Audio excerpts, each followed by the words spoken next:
Hello guys, നമ്മൾ ഇന്നൊരു കൂന്തൽ കറിയാണ് ഉണ്ടാക്കാൻ പോകുന്നത്. ആദ്യമായിട്ട് കൂന്തൽ നമ്മൾ മഞ്ഞൾപ്പൊടിയും ഉപ്പും കുറച്ച് കുടംപുളിയിട്ട് വേവിച്ച് കുറച്ച് വെള്ളം ഒഴിച്ച് വേവിച്ച് വെച്ചിട്ടുണ്ട്. പിന്നെ ഇതേ ഒരു സവോള അരിഞ്ഞ്, ഒരു 10 അല്ലി ചെറിയ ഉള്ളി, കുറച്ച് കറിവേപ്പില, 2 പച്ചമുളക്, ഒരു തുണ്ട് ഇഞ്ചി, ഒരു 5 അല്ലി വെളുത്തുള്ളി, ഇത്രയും അരിഞ്ഞു വെച്ചിട്ടുണ്ട്. ഇനി നമുക്ക് റെഡിയാക്കാം. ആദ്യമായിട്ട് ചീനച്ചട്ടി അടുപ്പത്ത് വെക്കാം. അടുപ്പത്ത് ചീനച്ചട്ടി വെച്ചു. ചീനച്ചട്ടി ഒന്ന് ചൂടാകട്ടെ. ചൂടായി വരുന്നുണ്ട് ചീനച്ചട്ടി.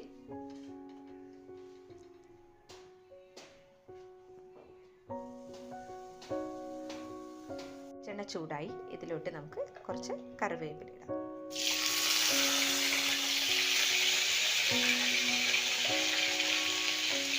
എന്നിട്ട് കുറച്ച് ഇഞ്ചിയും അരിഞ്ഞു വെച്ചിരിക്കുന്ന വെളുത്തുള്ളി അതിലോട്ട് ഇടുക. പച്ചമുളക് ചേർക്കാം. നല്ലവണ്ണം മിക്സ് ആക്കിക്കൊണ്ടിരിക്കുകയാണ്. ഇതിലോട്ട് നമ്മൾ അരിഞ്ഞു വെച്ചിരിക്കുന്ന ഉള്ളി, ചെറിയ ഉള്ളി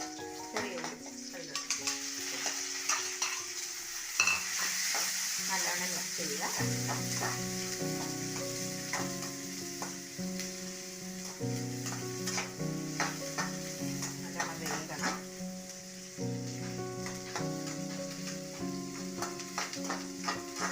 അതിനുശേഷം നമ്മൾ അരിഞ്ഞു വെച്ചിരിക്കുന്ന ആ ഒരു സവാള അത് നല്ലവണ്ണം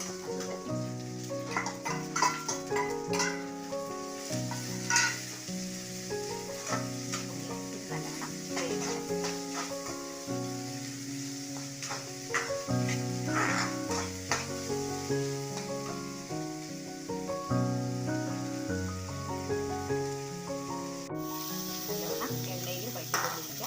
സമയത്ത് കുറച്ച് ഉപ്പിടുക.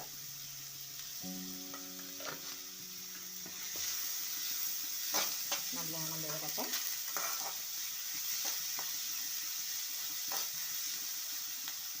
ഉള്ളി നല്ലവണ്ണം വെന്ത് വരുന്നുണ്ട്. ഇനി നമുക്ക് പൊടികൾ ചേർക്കാം. പൊടികൾ ചേർക്കുന്നതിന് മുമ്പേ അടുപ്പ് ചെറുതായിട്ടൊന്ന് കുറച്ച് വെക്കാം.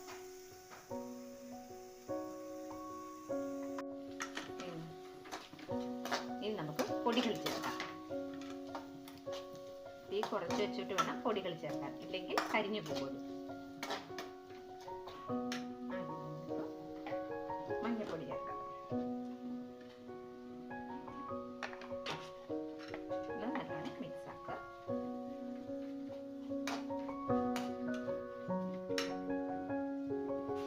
മല്ലിപ്പൊടി 1 ടീസ്പൂൺ.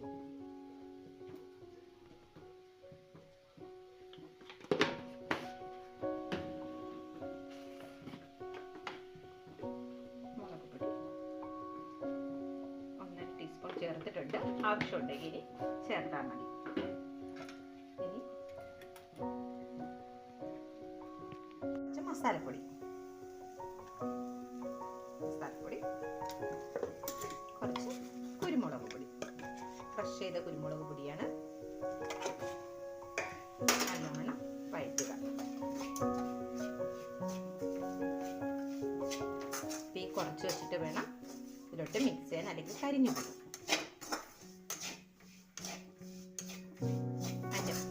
നല്ലവണ്ണം മിക്സ് ചെയ്യുക. മിക്സ് ചെയ്യുമ്പോൾ അതിൻ്റെ പച്ചമണമൊക്കെ മാറി വരട്ടെ.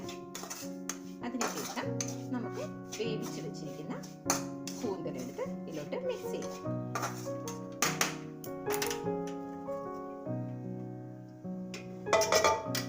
ആദ്യം കുറച്ച് വെള്ളം, വേവിച്ച വെള്ളം കുറച്ച് കൊടുക്കാം.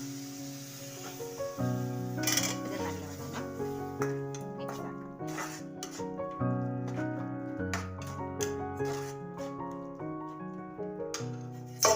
എന്നിട്ട് നമ്മൾ വേവിച്ച് വെച്ചിരിക്കുന്ന കൂന്തൽ, ഞങ്ങളുടെ നാട്ടിൽ ഇതിന് കണവ എന്നാണ് പറയുന്നത്. നിങ്ങളുടെ നാട്ടിൽ എന്താണ് പറയുന്നതെന്ന് നിങ്ങൾ പറയുക.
വെള്ളമായിട്ട് ഉപയോഗിക്കുന്നവരുണ്ട്, പിന്നെ ചിലവർ വെള്ളം കണക്കാക്കാനും ഉപയോഗിക്കും. പിന്നെ നിങ്ങൾക്ക് ആവശ്യാനുസരണം എങ്ങനെയാണോ അങ്ങനെ ഉപയോഗിക്കും.